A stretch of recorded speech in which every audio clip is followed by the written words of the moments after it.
संसद तो कल पढ़ लिए थे, आज आगे खींचने का प्रयास करते हैं। समझते हैं ध्यान से। देखिए, संसद जो कल पढ़े थे आज हम रिकॉल करते हैं फिर से। देखिए, संसद की जो चर्चा है आर्टिकल 79 में है, 79 में। और संसद के 2 सदन होते हैं और 3 अंग होते हैं। ठीक है, सदन में अगर आपसे बोलेगा तो सदन में एक लोकसभा होता है, एक राज्यसभा होता है। ओके, लोकसभा की चर्चा आर्टिकल 81 में है, राज्यसभा की चर्चा आर्टिकल 80 में है। ओके ना, लोकसभा के सदस्य बनने के लिए आपकी आयु होनी चाहिए 25 वर्ष, राज्यसभा का सदस्य बनने के लिए आपकी आयु होनी चाहिए 30 वर्ष। ओके देन, यहाँ तक कोई दिक्कत नहीं। इनमें से अगर बोलेगा कि इनमें से कौन सा उच्च सदन है, राज्यसभा या लोकसभा, तो आप क्या बोलेंगे? राज्यसभा। राज्यसभा जो है ये उच्च सदन होता है। ओके, उच्च सदन होता है और ये अस्थायी सदन है। राज्यसभा क्या है? तो अस्थायी सदन इसे बोला जाता है। ओके, और इसे अस्थायी सदन बोला जाता है। ओके, यहाँ तो कोई दिक्कत नहीं। अब समझते हैं आगे। लोकसभा जो है ये कभी भी भंग हो सकता है। ठीक है, लोकसभा कभी भी भंग हो सकता है, लेकिन राज्यसभा अस्थायी सदन है, ये भंग नहीं होता है। ओके देन, राज्यसभा का जो कार्यकाल होता है, राज्यसभा कार्यकाल मतलब राज्यसभा के सदस्यों का कार्यकाल। राज्यसभा का कोई कार्यकाल होता नहीं है। ठीक है, राज्यसभा के सदस्य का कार्यकाल होता है जो कि 2 वर्ष पे अवकाश ग्रहण करते हैं। प्रत्येक 2 वर्ष पे एक सदस्य वहाँ से निकल जाते हैं। तो ऐसे अगर नॉर्मली पूछ लिया कि राज्यसभा के सदस्यों का कार्यकाल होता कितना है, तो ऐसे आप 6 वर्ष बोल सकते हैं। ठीक है, लेकिन सदस्य का कार्यकाल, राज्यसभा का कार्यकाल नहीं, सदस्य का कार्यकाल। ओके देन, यहाँ तो कोई दिक्कत नहीं। अब समझते हैं ध्यान से। संसद के अंग में 3 अंग होते हैं। कौन? ठीक है, 3 अंग में कौन कौन हो गया? एक हो गया राज्यसभा, एक हो गया लोकसभा, एक हो गया राष्ट्रपति। ठीक है, सदन बोलेगा तो 2, राज्यसभा लोकसभा। ठीक है, और अंग बोलेगा तो राज्यसभा लोकसभा और एक उसमें राष्ट्रपति सिर्फ जोड़ दीजिएगा। ओके देन, यहाँ तो कोई दिक्कत नहीं। अब समझते हैं आगे। ओके, संसद की जननी किसे बोलते हैं? तो ब्रिटेन को बोला जाता है संसद की जननी। ओके देन, और पार्लियामेंट जो शब्द लिए हैं, पार्लियामेंट शब्द, ये कहाँ से लिए हैं, किस देश से लिए हैं? तो लिए हैं फ्रांस देश से। ओके, पार्लियामेंट शब्द फ्रांस से लिए हैं। और संसद भवन का वास्तुकार किसे बोला जाता है? तो संसद भवन का जो वास्तुकार बोला जाता है वो बोला जाता है एडविन लुटियन और वैकट को। ठीक है, संसद भवन का वास्तुकार एडविन लुटियन और वैकट को बोला जाता है। ठीक है, कुछ देश के सदस्य, कुछ ऐसे देश हैं उसके संसद का नाम अगर आपको याद रखना है तो कांग्रेस का बोलेगा तो कांग्रेस, अगर बोलेगा तो अमेरिका का। ओके, और जापान का बोलेगा तो डाइट, और रूस का बोलेगा तो ड्यूमा। ठीक है, इस तरह से आपको याद रखना है। ओके देन, आगे 10 लाख जनसंख्या पर एक संसद की व्यवस्था की गई है। ठीक है, 10 लाख अगर जनसंख्या है तो वहाँ पे एक संसद की व्यवस्था की गई है। और संसद का गठन किस आर्टिकल में बोला गया है? 79 में बोला गया है। ये देख लिए हम। वर्तमान जो सीट है संसद का, यह 1971 जनगणना पे आधारित है। 1971 जनगणना पे आधारित है और 2026 तक जो है कोई परिवर्तन नहीं होगा। ओके देन, सीटों का समायोजन जिसे बोलते हैं सीटों का समायोजन। अगर आर्टिकल बोलेगा सीटों का समायोजन तो क्या बोलेंगे? तो आर्टिकल 82 के अंतर्गत आते हैं। यहाँ तक कोई दिक्कत नहीं। 2026 तक जो है नो चेंज। ओके, आगे संसद के प्रस्ताव के बारे में अब हम जानते हैं। देखिए, संसद का जो प्रस्ताव होता है वो इस तरह से होता है। पहला होता है ध्यान आकर्षण प्रस्ताव। यह प्रस्ताव तभी लाया जाता है जब मंत्री के ध्यान को सार्वजनिक मुद्दे की ओर आकर्षित करना है।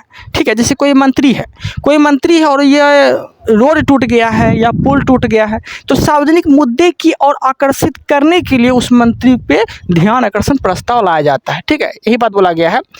किसी मंत्री के विरुद्ध सार्वजनिक मुद्दे की ओर आकर्षित करने के लिए ध्यान आकर्षण प्रस्ताव लाया जाता है। ओके देन, यहाँ तक कोई दिक्कत नहीं है। अब जो हम देखने वाले हैं कार्य स्थगन प्रस्ताव। कार्य स्थगन जो प्रस्ताव लाया जाता है किसी आपातकालीन मुद्दे पर लाया जाता है। ठीक है, कार्य स्थगन प्रस्ताव आपातकालीन मुद्दे पर लाया जाता है। जैसे कि ट्रेन दुर्घटना हो गया। ठीक है, ये क्या हो गया? आपातकालीन मुद्दा हो गया। ठीक है, कहीं का पुल टूट गया, ये क्या है? आपातकालीन मुद्दा हो गया। कहीं एक्सीडेंट हो गया, ये क्या है? आपातकालीन मुद्दा है। तो ये सब जो प्रस्ताव लाया जाता है ये लाया जाता है कार्य स्थगन प्रस्ताव। ठीक है, आपातकालीन मुद्दे पे लाया जाता है। यहाँ तो कोई दिक्कत नहीं है। अविश्वास प्रस्ताव कब लाया जाता है? तो अविश्वास प्रस्ताव तभी लाया जाता है जब किसी का सरकार गिराना हो।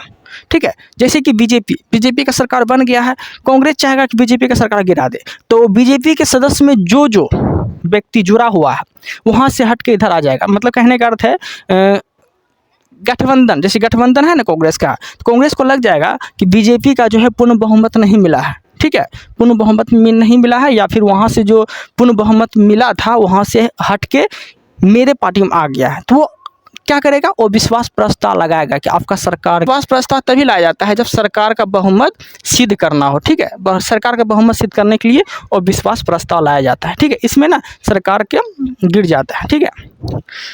आगे, और विश्वास प्रस्ताव लाने के लिए कम से कम 50 सदस्य का हस्ताक्षर होना आवश्यक होता है। 50 सदस्य का हस्ताक्षर चाहिए, ठीक है, गारंटी चाहिए, तब जाके वो विश्वास प्रस्ताव आप ला सकते हैं। यहाँ तक कोई दिक्कत नहीं है। और विश्वास प्रस्ताव जो है अटल बिहारी वाजपेयी के समय भी लाया गया था, पारित हो जाता है। और पहला जो विश्वास प्रस्ताव लाया गया था ये 1963 में JV कृपलानी के द्वारा लाया गया था। क्या चीज़, वो विश्वास प्रस्ताव। यहाँ तक कोई दिक्कत नहीं है। अब समझते हैं आगे। उसके बाद जो है हम लोग देखने वाले हैं आर्टिकल 82। आर्टिकल 82 में क्या है, आर्टिकल 82 में बोला गया है प्रत्येक जनगणना पर सीटों का समायोजन, ठीक है, प्रत्येक जनगणना पर सीटों का समायोजन। जो हम यहाँ बात लिखे हैं ना, 10 लाख जनसंख्या पर एक संसद की व्यवस्था की गई है। वर्तमान सीट 1971 जनगणना पर आधारित है और 2026 तक कोई चेंज नहीं होगा। ये सारा बात बोला गया है आर्टिकल 82 में, ठीक है, ये बात बोला गया है प्रत्येक जनगणना पर सीटों का समायोजन। ओके देन, यहाँ तो कोई दिक्कत नहीं है। 86 में क्या बोला गया है, 86 में बोला गया है राष्ट्रपति का अभिभाषण। राष्ट्रपति जो अभिभाषण देते हैं ना प्रत्येक साल, मतलब हर एक न्यू ईयर में भाषण वो देते हैं, ठीक है, हर एक नया साल में वो भाषण देना उसके लिए अनिवार्य है। ओके, तो इसे बोला जाता है अभिभाषण, जो आर्टिकल 86 के अंतर्गत दिया जाता है, ठीक है।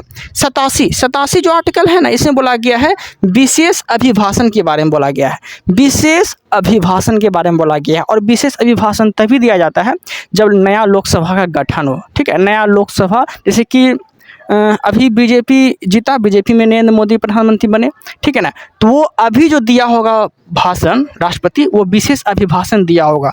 किस आर्टिकल के तहत, तो 87 आर्टिकल के तहत जो है विशेष अभिभाषण दिया होगा, ठीक है। राष्ट्रपति का अभिभाषण तैयार करता कौन है, तो राष्ट्रपति का जो अभिभाषण तैयार करता है वह करता है मंत्रिमंडल, ठीक है। कौन करता है, मंत्रिमंडल तैयार करता है राष्ट्रपति का अभिभाषण, ठीक है। और राज्यपाल का अभिभाषण कौन तैयार करता है, तो राज्यपाल का सचिव करता है। ओके देन, यहाँ तक कोई दिक्कत नहीं है। उम्मीद है कि आप लोग को समझ में आ रहा होगा। ओके देन, अब देखते हैं आगे। अब देखते हैं आर्टिकल 89, ठीक है। हम वही आर्टिकल लेके चल रहे हैं जो एग्जाम के पर्पज से एग्जाम में क्वेश्चन आते हैं। ओके, हम सारा आर्टिकल लेके नहीं चलेंगे क्योंकि ये टारगेट बैच है और ये 4 महीना मुझे कंप्लीट करना है। ओके, तो 89 में क्या बोला गया है, राज्यसभा के सभापति और उपसभापति के बारे में बोला गया है, ठीक है। 89 में क्या है, राज्यसभा के सभापति और उपसभापति के बारे में बोला गया है, ठीक है। किस आर्टिकल में बोला गया है, 89 में बोला गया है। यहाँ तक कोई दिक्कत नहीं है। 93 में क्या बोला गया है, 93 में बोला गया है लोकसभा का अध्यक्ष और उपाध्यक्ष के बारे में बोला गया है। लोकसभा का अध्यक्ष और लोकसभा के उपाध्यक्ष के बारे में बोला गया है। ओके देन, यहाँ तो कोई दिक्कत नहीं है। किस आर्टिकल में बोला गया है ये बात, तो आर्टिकल 93 में ये बात बोला गया है। यहाँ तो कोई दिक्कत नहीं है। अब देखते हैं लोकसभा अध्यक्ष का कार्य, ठीक है, लोकसभा अध्यक्ष का कार्य, इसका काम क्या क्या है, ठीक है, उसके काम समझते हैं ध्यान से। तो इसका लोकसभा अध्यक्ष का जो काम है, इसका काम क्या है, ये संयुक्त अधिवेशन की अध्यक्षता कर सकता है, ठीक है। संयुक्त अधिवेशन की अध्यक्षता कौन करेगा, लोकसभा अध्यक्ष, ठीक है। और संयुक्त अधिवेशन की चर्चा किस आर्टिकल में है, 108 आर्टिकल में है, ठीक है। और संयुक्त अधिवेशन लाए कहाँ से है, तो ऑस्ट्रेलिया से लाए हैं। संयुक्त अधिवेशन कहाँ से लाए हैं, तो ऑस्ट्रेलिया से लाए हैं, बात याद रखिएगा। ओके, और लोकसभा अध्यक्ष का और क्या काम है, तो कोई भी विधेयक धन विधेयक है या नहीं, इसका निर्धारण कौन करता है, तो लोकसभा अध्यक्ष करता है, ठीक है। धन विधेयक या वित्त विधेयक का निर्धारण कौन करता है, ये करता है लोकसभा अध्यक्ष, जो कि आर्टिकल 93 में लोकसभा अध्यक्ष और उपाध्यक्ष दोनों की चर्चा है। ओके देन, तो आप दोनों याद रखिएगा, यहाँ तक कोई दिक्कत नहीं है। और लोकसभा अध्यक्ष का काम क्या है, तो लगातार अगर कोई भी सदस्य जो लोकसभा का सदस्य है, अगर लगातार 60 दिनों तक अनुपस्थित रहता है तो उसे अयोग्य ठहराया जाएगा, ठीक है। लगातार 60 दिनों तक अगर अनुपस्थित रहता है तो उसे अयोग्य ठहराया जाएगा, ठीक है। तो लोकसभा अध्यक्ष अगर उपस्थित रहना अनुपस्थित रहना है आपको तो आपको इजाज़त लेना पड़ेगा, छुट्टी मांगना पड़ेगा, एप्लीकेशन लिखना पड़ेगा, ये सब। डायरेक्ट आप लगातार जो है 60 दिनों तक अनुपस्थित नहीं रह सकते हैं। तो ये तो हम देखें लोकसभा अध्यक्ष के बारे में, ठीक है, लोकसभा अध्यक्ष और उपाध्यक्ष के बारे में देखें और कुछ नोट डाउन किए हैं यहाँ पर, या ठीक है, जो लोकसभा अध्यक्ष के बारे में बोला गया है। क्या बोला गया है कि लोकसभा अध्यक्ष के रूप में अलग से कोई शपथ नहीं लेता है। लोकसभा अध्यक्ष के रूप में जो है अलग से कोई शपथ नहीं लेता है। ओके देन, और लोकसभा के विघटन के बाद अगर लोकसभा विघटन भी हो जाता है, लोकसभा विघटन मतलब क्या, 5 साल पे लोकसभा का चुनाव होता है ना, उससे पहले विघटन हो गया, ठीक है, तो उसमें लोकसभा अध्यक्ष जो होता है, लोकसभा अध्यक्ष, उसका फिर से शपथ नहीं होता है। ओके देन, तो उसका जो है बाद में वह मतलब लोकसभा के विघटन होने के बाद जो है वह अगले लोकसभा के गठन होने तक पद पर बना रह सकता है। कहने का अर्थ समझिए, अभी 5 साल का कार्यकाल अगर लोकसभा का है तो 5 साल के पहले अगर विघटन हो जाता है तो लोकसभा का जो अध्यक्ष होता है ना, वो फिर से शपथ नहीं लेगा, अलग से शपथ नहीं लेगा, अगले लोकसभा के गठन होने तक वेट किया जाएगा और तब तक वो पद पे बना रहेगा। ओके, ये लोकसभा अध्यक्ष के बारे में बोला गया है, यहाँ तक कोई दिक्कत नहीं है। अब देखते हैं संसद के सत्र के बारे में। संसद के 3 सत्र होते हैं, ठीक है, इस तरह से बजट सत्र, मानसूनी सत्र और शीतकालीन सत्र, ठीक है। सबसे बड़ा अगर सत्र बोलेगा तो बजट सत्र होता है, ठीक है, और ये जो पेश किया जाता है फरवरी से मई तक के अंत में, मतलब इसको पेश करना पड़ता है, ठीक है। मानसूनी सत्र जो होता है इसका काल होता है जुलाई से अगस्त तक, ठीक है, मानसूनी सत्र का जुलाई से अगस्त तक का होता है।